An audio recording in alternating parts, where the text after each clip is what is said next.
The communities are providing land, labor, sometimes small monetary contributions, and daily project management. We also try to partner with local NGOs and governments who also make monetary contributions and assist in project supervision. We require ongoing maintenance by our local partners, but will, of course, monitor ourselves to ensure that they are maintained.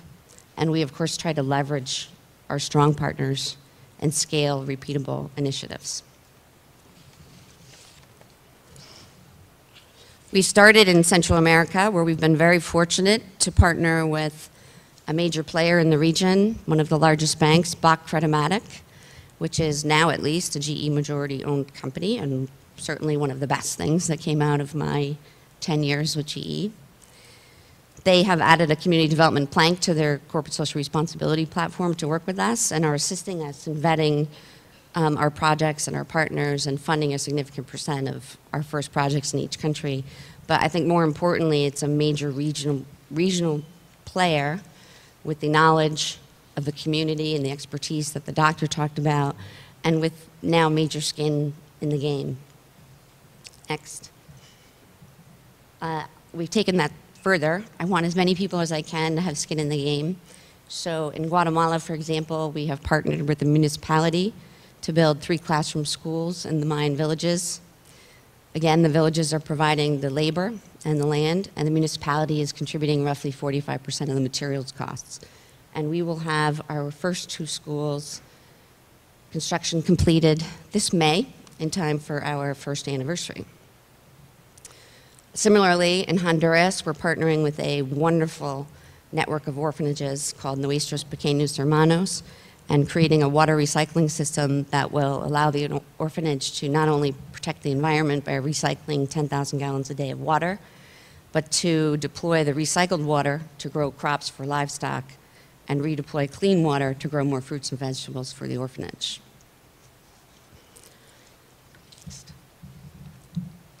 The projects I just mentioned, I actually don't worry too much about. Zambia, I worry about a lot more.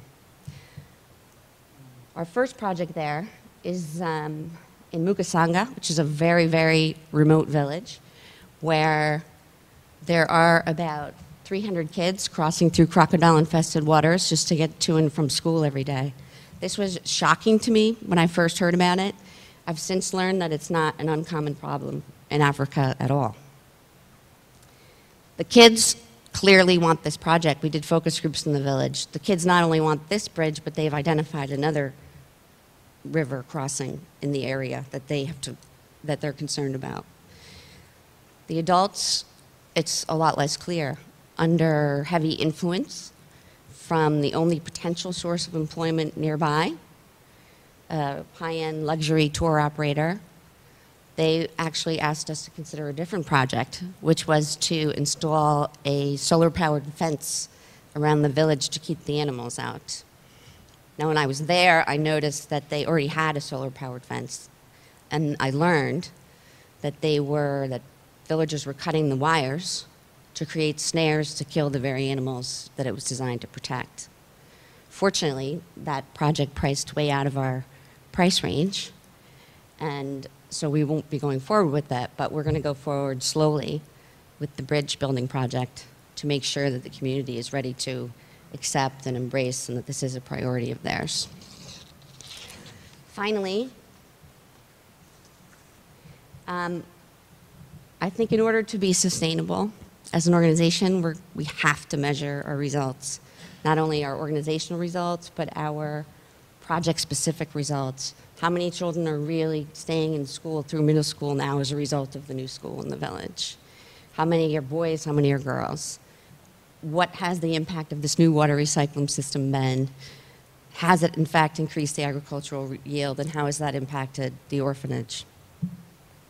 I actually care, I'm a very results-oriented person, so I'm looking forward to this process. And finally, I'll just say that when I have described my transition to folks, I occasionally hear a Kate, you're setting too high a bar for yourself. People don't live lives like your parents lived anymore. But I'm happy to say that in taking my own stock of the last year, 2 schools and 1 water recycling system later, immediately impacting the lives of 750 children or more, I can honestly say I'm much, much, much closer to being able to say already that I've had a great life. And I'm looking forward to doing more. Thank you.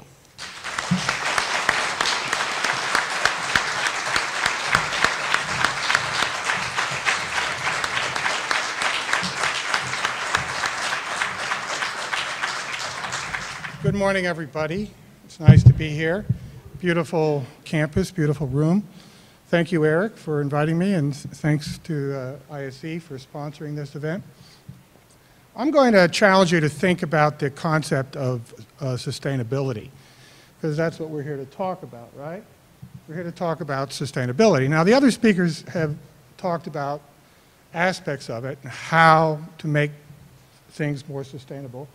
I'm a philosopher, actually, so I'm going to talk about what it is and why I think it's important. Specifically, I'm going to address the theme of sustainability and human values. Now, philosophers know that there are a lot of human values, and undoubtedly sustainability connects to a lot of them. They come in different flavors and colors. Some are basic, some are derived. I'm going to try to focus your attention on one of those linkages. That is the link between sustainability and social justice, economic justice, and environmental justice. Now, I do this with a good deal of trepidation, and I'm being very careful here because I know that these are code words for communism and fascism.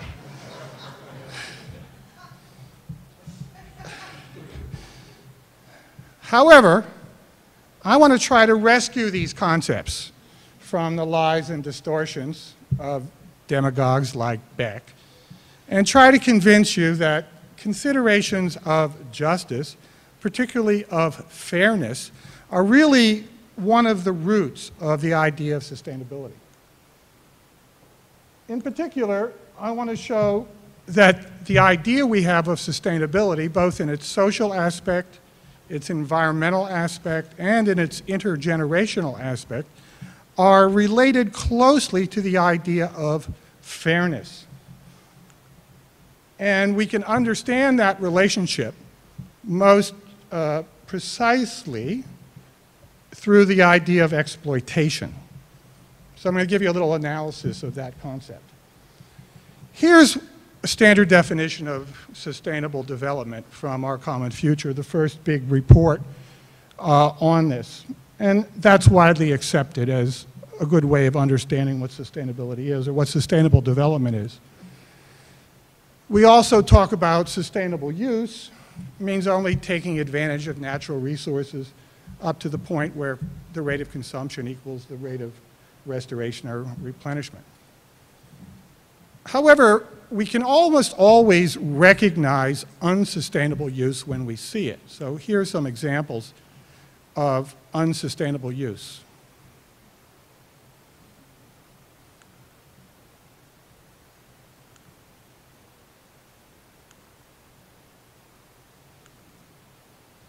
So in the ordinary sense, when we use the word sustainable, we mean to keep a process or activity going. So for instance, for most business enterprises, when they use this term, sometimes they mean keep it going. Same thing with NGOs. You want to keep it going. You want to sustain it into the future. And that's the innocuous, ordinary sense of the term that we all use. And of course, if you're in a for-profit business, you have to make a profit to be sustainable. If you're a nonprofit, you have to avoid catastrophic losses, as well. So, same idea. However, I want to argue that sustainability has a moral sense. It means having due regard for the human communities and natural environments in which our enterprises are embedded and whose interest their activities or activities can affect. I understand having due regard as being accountable. Now, some of you may have heard of John Elkington, the guy who coined the term triple bottom line. He uses this to describe the practices of businesses that are accountable for producing positive economic, social, and environmental impacts for their stakeholders. Here's one way of